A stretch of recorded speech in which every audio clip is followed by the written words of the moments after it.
तो और वो बौद्ध बने पहले, और बौद्ध बनने के लिए पंचशील की आवश्यकता होती है।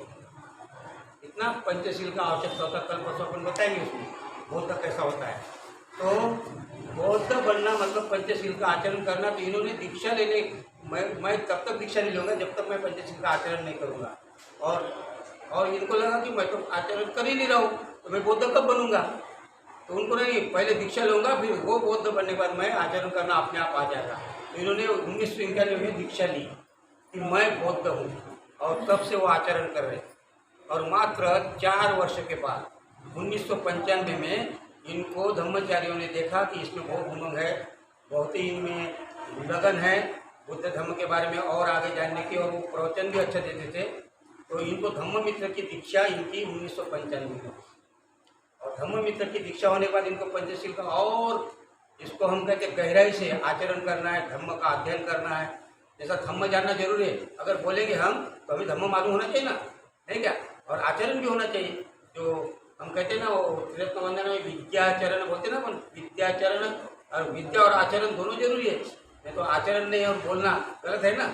तो ऐसा नहीं, तो इन्होंने आचरण करना शुरू किया, और इनकी दीक्षा धम्मचारी की, ऐसा लगा धम्मचारियों को, और इनको भी इन्होंने अपना प्रयास किया। और 2003 में ये धम्मचारी बने, अर्थात आज उनको मेरे से भी सीनियर है अनुभव। 2003 में इनकी दीक्षा युवा धम्मचारी में ये थे उस समय, अर्थात 2003 में इनकी जब दीक्षा हुई, और तब से आज का है कितना 2022, 19 वर्ष हो गए इनको काम करते हुए। और ऐसे धुआंधार बल्लेबाजी कर रहे समझिए तब से, है ना। कितना साल हो गए, 19 साल से। हाँ, रिकॉर्ड तोड़ दिया उन्होंने। और आज तक कोई धम्मचारी, कोई भी धम्मचारी आज तक, प्रज्ञा रश्मि जी कब से आप धम्मचारी बने, कितने प्रवचन दिए आज तक, कितने दिए, कितने दिए, याद ही नहीं उनको। मेरे को याद नहीं मेरा कितना दिए, मेरे को याद नहीं मेरा कितना प्रवचन दिए, लेकिन है ना। लेकिन इनकी याददाश्त देखिए, जागरूक देखिए, इन्होंने आज तक 4148 प्रवचन दिए।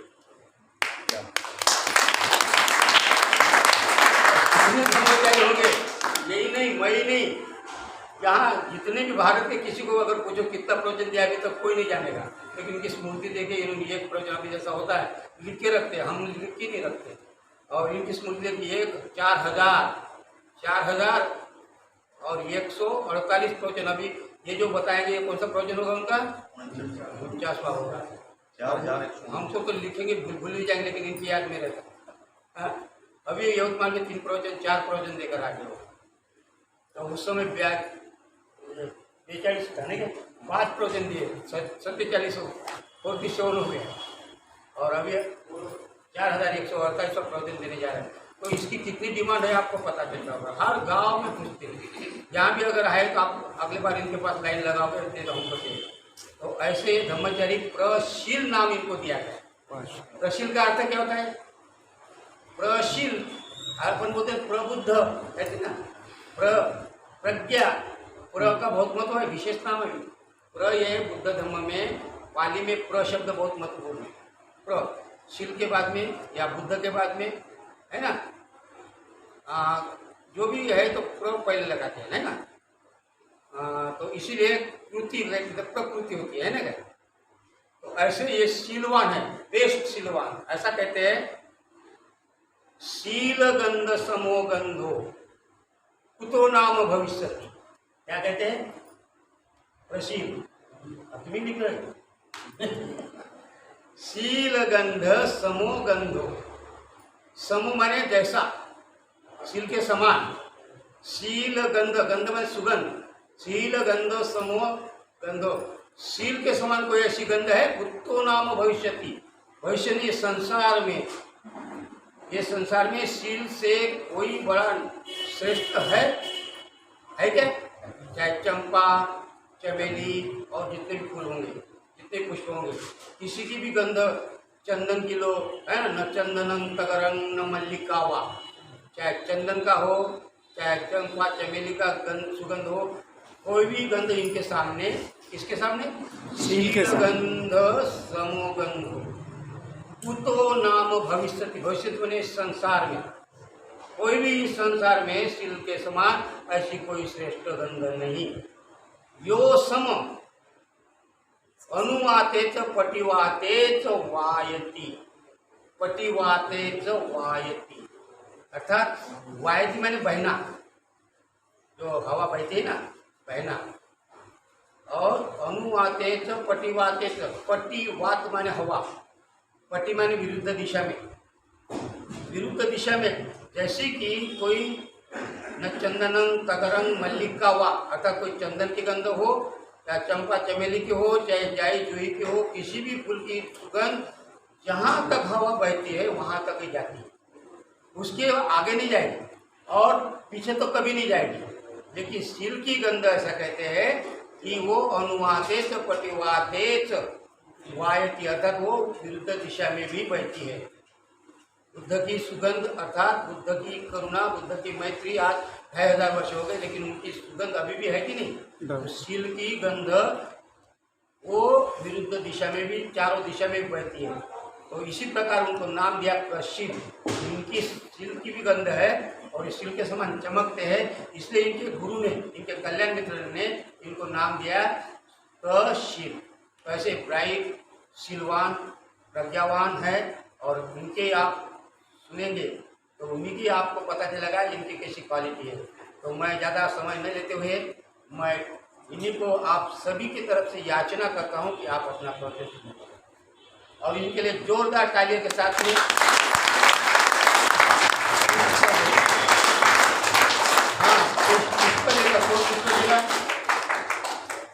पुष्प देकर इनका स्वागत करें। उन्होंने क्या शुभ किया, आप ही आ जाओ, आइए आ जाओ। इनका स्वागत करिए जोरदार तालियों के साथ।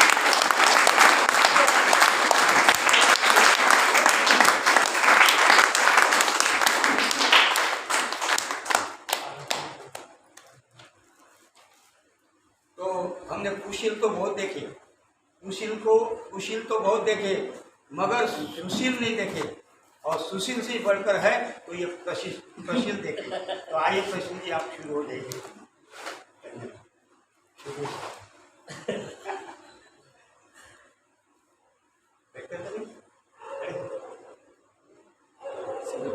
लड़की बैठे थे नीचे, तो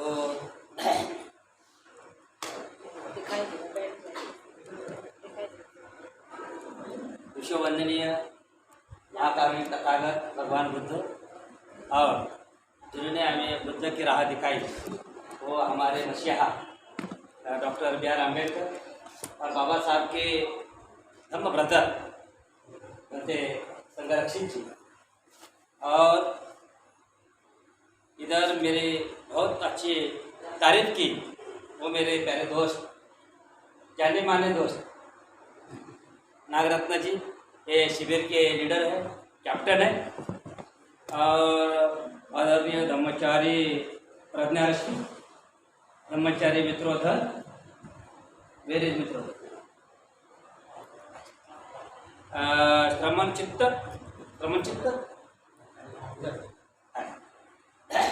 अंशुल राजा, ब्रह्मचारिणी आर्यदर्शिनी, ब्रह्मचारी विशुद्ध वीर्य, यस, और ब्रह्मचारी हो गए अंशुल राजा, यस। और सभी मेरे बहनों भाइयों और शाला कॉलेज के लड़कियों, मेरे दोस्त, सभी को मेरा प्यार भरा जय भीम, नमो बुद्धाय, जय भीम, जय भीम, जय भीम, जय भीम, जय Bhim.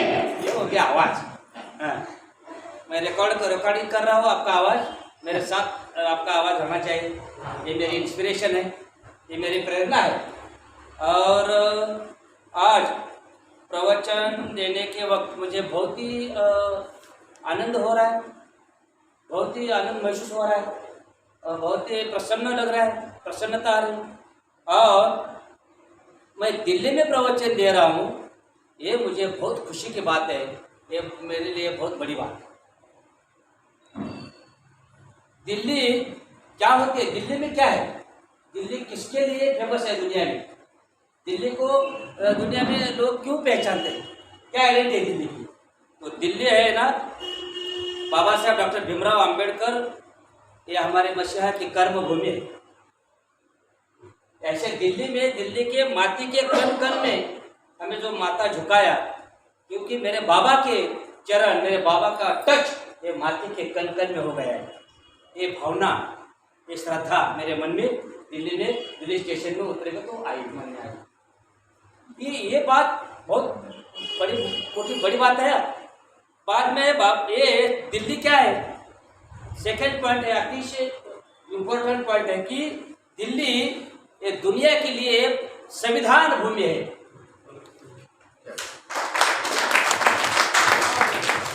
Constitutional pure land, that's called Delhi. और दिल्ली और एक आइडेंटिटी है दिल्ली की, और एक पहचान है दिल्ली के पूरे विश्व में। वो दिल्ली है ना, बाबा के महापरिनिर्वाण दिन भूमि में है। यस, बाबा की महापरिनिर्वाण भूमि भी है। और एक बात है दिल्ली के बारे में, तो बाबा साहब को डॉक्टर ने बताया था आपकी तबीयत खराब है, आपको 12 प्रकार की बीमारी है, नेत्र दोष है, किडनी है, पाइल्स है, घुटने का प्रॉब्लम था बाबा साहब का, शुगर है, हाइपरटेंशन है, ब्लड प्रेशर है, सब बातें बाबा साहब को लग गई थी। बाबा साहब बीमार थे, तो डॉक्टर ने बोला था आप रेस्ट करना चाहिए, दवाई लेनी चाहिए, लेकिन बाबा साहब डॉक्टर के सुनते नहीं, मारामाई का भी सुनते नहीं ना, पढ़ते रहते हैं, काम करते रहते हैं, भाषण करते रहते हैं, इधर उधर सत्याग्रह, दौरे, आंदोलन, चळवळ सब करते हैं। ऐसे बाबा साहब का मूड था, बाबा साहब का कैरेक्टर था बौद्धिसत्व का। और बाबा साहब को भी डर लगा आपके तबीयत, आपकी हालत खराब है, तो क्या करना। वो सोच रहे थे मेरा जिंदगी का कुछ गड़बड़ हो गया तो मेरे समाज का क्या होगा, मेरे समाज को, मेरे देश को और ये सब बहुजनों को आगे कौन लाएगा। इसलिए बाबा साहब चिंतित थे, इसलिए बाबा साहब रोते थे, रात रात तक बाबा साहब रोते थे। और बाबा साहब ने सोचा कि मुझे बौद्ध बनना चाहिए। बाबा साहब के समझ में यह आया, मेरे दोस्त ने बताया भी, कि मैं महार नहीं हूँ, मैं अछूत नहीं हूँ, मैं अस्पृश्य नहीं हूँ, मैं शूद्र नहीं हूँ, मैं बौद्ध हूँ, क्योंकि मेरे पुरखे, मेरे वंशज, मेरे पूर्वज पहले से ही बौद्ध है, पहले से ही बौद्ध है, इसलिए मैं बौद्ध हूँ। और बौद्ध धर्मांतर करके, कन्वर्टेड धर्म परिवर्तन करने के बाद मैं मेरे घर में जाना मुझे बहुत जरूरत है, लेकिन मेरे मरने के बाद लोगों को धम्म का रास्ता, राह मालूम होनी चाहिए। इसलिए बाबा साहब ने दिल्ली में बिरला मंदिर में गए, बुद्ध पूर्णिमा थी, माँ साहब सविता अम्बेडकर, नानक चंद्र रत्तू, इनके साथ बाबा साहब बिरला मंदिर में गए। बिरला मंदिर में जाने के बाद उधर एक भिक्खु थे, एक भिक्खु के साथ मीटिंग की बाबा साहब ने। और बाबा साहब उस दौरान क्या बोले बौद्ध भिक्खु को कि मेरी तबीयत, मेरी हालत बहुत खराब है, मुझे बीमारी है, तो सुनो बंते जी, मेरी तबीयत हालत का कुछ गड़बड़ हो गया, मैं मर गया, तो ये पूरे दुनिया को बताने का कि डॉक्टर आम्बेडकर ने दिल्ली बिरला मंदिर में बौद्ध धर्म अपनाया,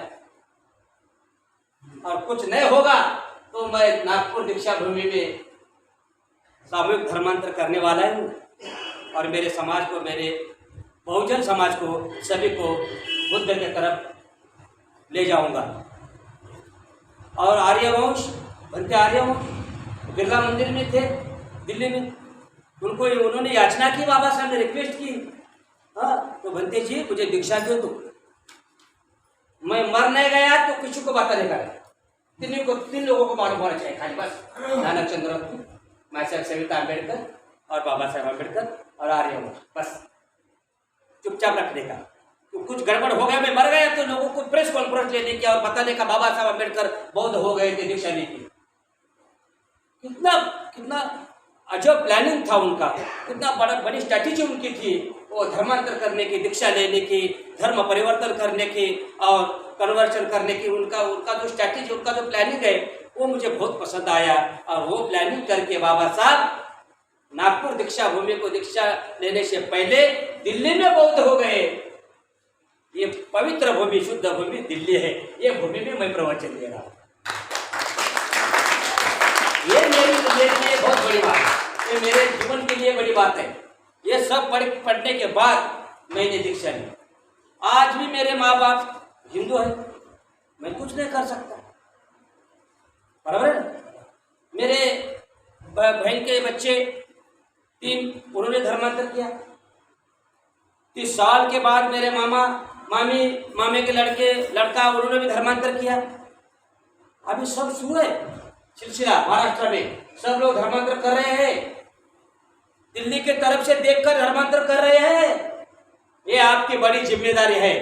लोग दिल्ली के तरफ देख रहे हैं ना, बाबा साहब की संविधान भूमि है ना, बाबा साहब का महापरिनिर्वाण की भूमि है ना, तो आपकी जब जिम्मेदारी है, मेरी जिम्मेदारी है, सबकी जिम्मेदारी है।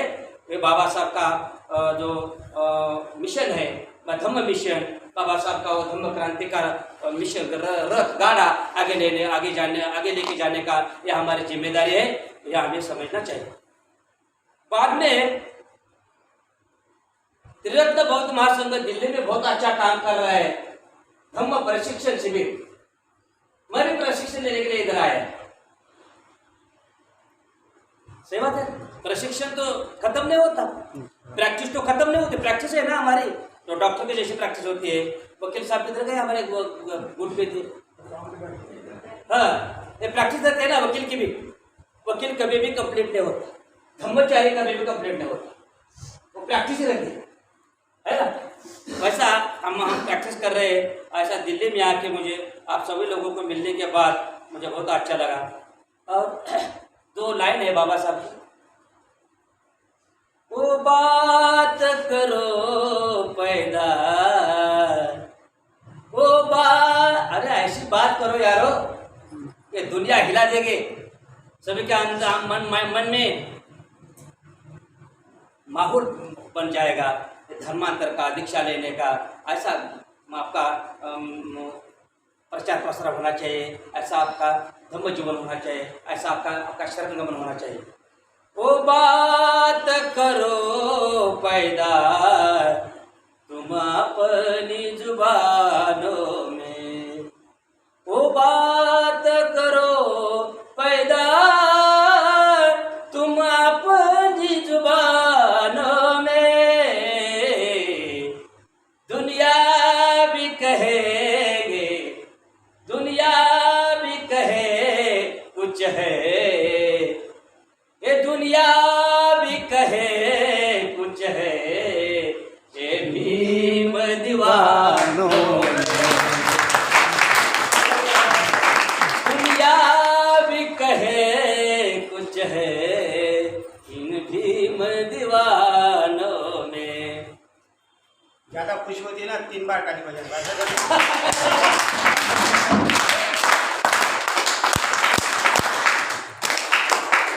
Thank you.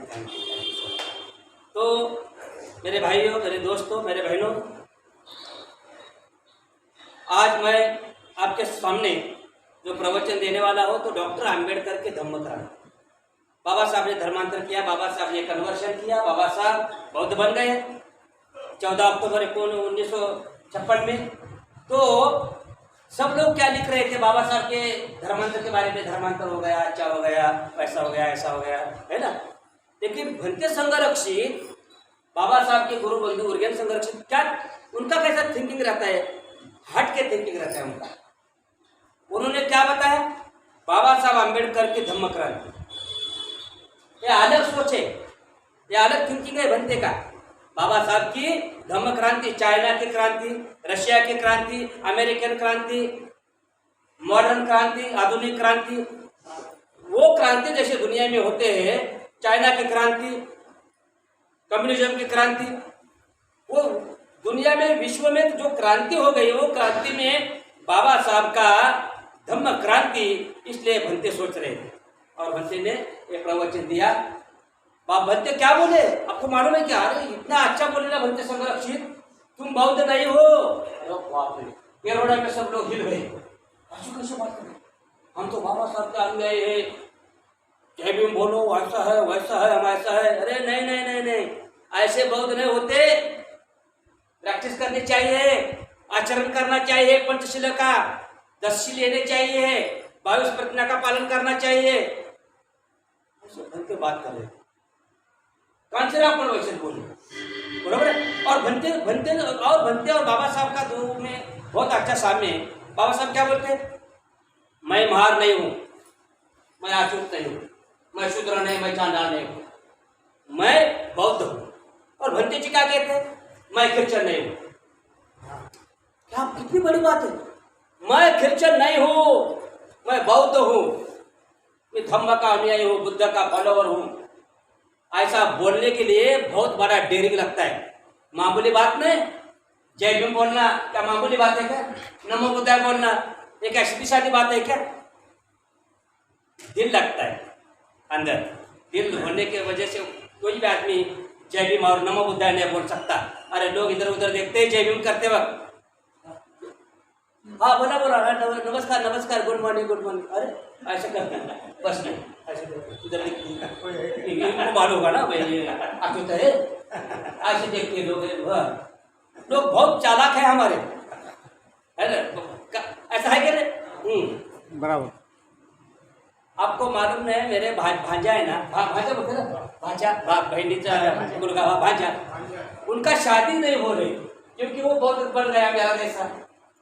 और उधर के लोग एससी लोग या अछूत लोग या महार लोग, अरे बस वो लड़की देखे नहीं, धर्मांतर करने वाले को रोटी बेटी नहीं होता। ये बहुत बड़ी प्रॉब्लम है ना हमारा।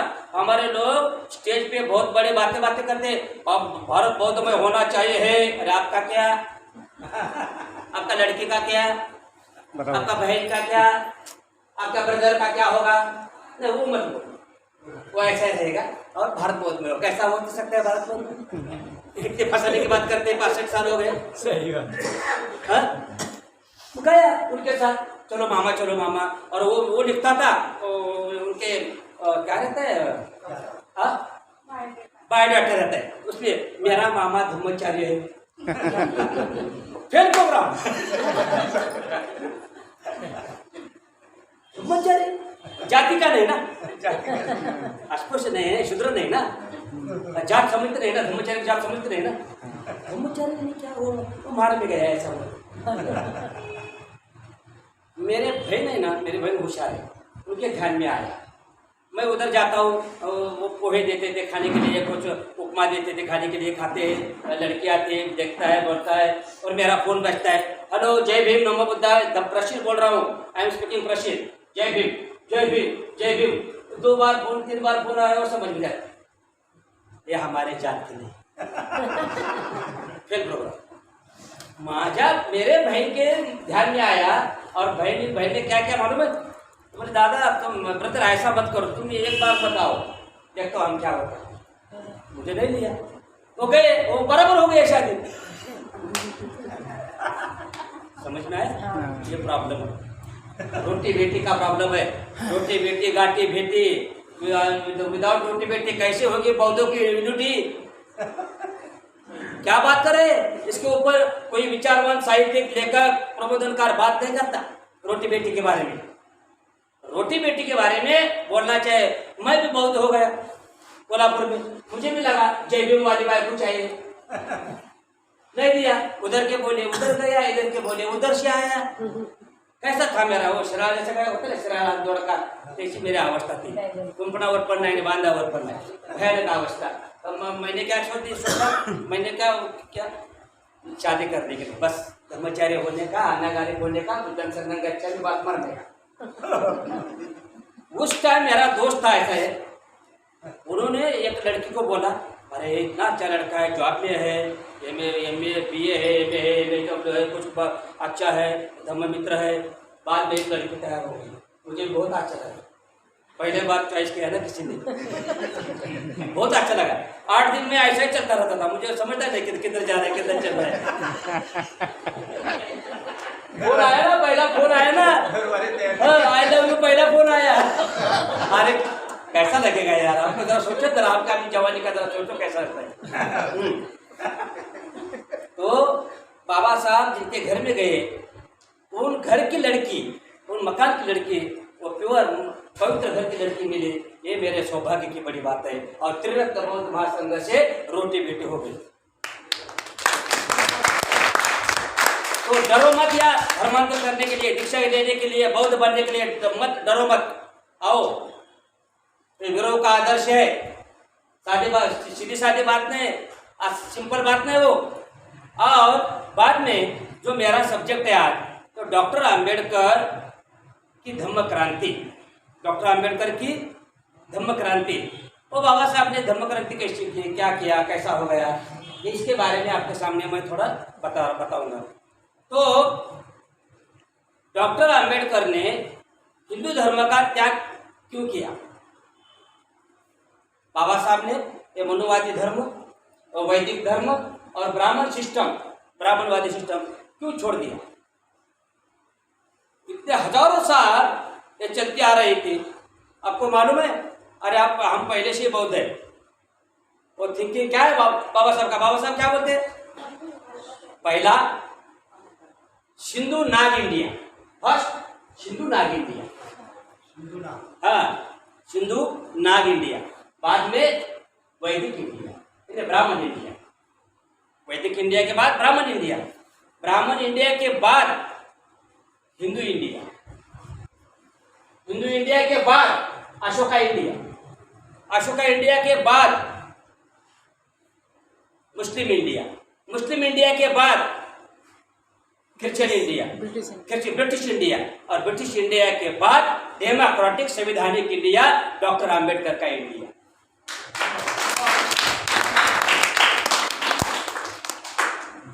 तो बाबा साहब आम्बेडकर ने इतना हिंदू धर्म था, तो बाबा साहब ने क्यों छोड़ दिया? ये पहला प्रश्न बंदे संरक्षित खड़ा करते हैं दुनिया में। उनको ऐसा क्यों लगा कि हमें हिंदू नहीं होना चाहिए, हमें ब्राह्मण मनुवादी नहीं रहना चाहिए, मनुवादी व्यवस्था में नहीं रहना चाहिए, अच्युत व्यवस्थित सिस्टम में नहीं रहना चाहिए? तो डॉक्टर आम्बेडकर, बाबा साहब का एक बहुत बड़ा आपको उदाहरण मालूम है। सातारा में बाबा साहब के वडील थे, पहले पिताजी पहले मिलिट्री में थे, मिलिट्री के बाद वो दापोली में आए, दापोली के बाद बाबा साहब ने वो बालवाड़ी का एजुकेशन पूर्ण किया, कंप्लीट किया। बाद में रामजी बाबा सातारा में आए, सातारा ने महाराष्ट्र। उधर आने के बाद रामजी बाबा, बाबा साहब जब ब्रदर बम्बई में एजुकेशन लेते थे, वो अपने पिताजी को मिलने के सातारा में गए, स्टेशन पे गए, गाड़ी गई, वो बच्चे थे, और गाड़ीवान को वो बोले ना हमें छोड़ दो उधर, तो गाड़ीवान क्या बोला? नहीं, क्योंकि तुम बाहर है, तुम अछूत हो, तुम शूद्र हो, मेरी गाड़ी खराब हो जाएगी, बराबर है ना? अछूत हो जाएगी। तो बाबा साहब बोलते हैं मुझे हमें तो जब टाइम रात हो गई, खाना खाया, टिफिन खाया, खाना खाने के बाद बाबा साहब को पानी नहीं मिला, और बाबा साहब को वो नाले गटर का जो पानी रहता है ना, वो पानी, गंदगी का पानी, चिकन गोबर का पानी पीने की बाबा साहब के ऊपर वो टाइम, कितना वो घोर अपमान है बाबा साहब का। इसलिए मराठी गाना कैसे है मालूम है आपको? थांबा ओ थांबा गाडीवान दादा,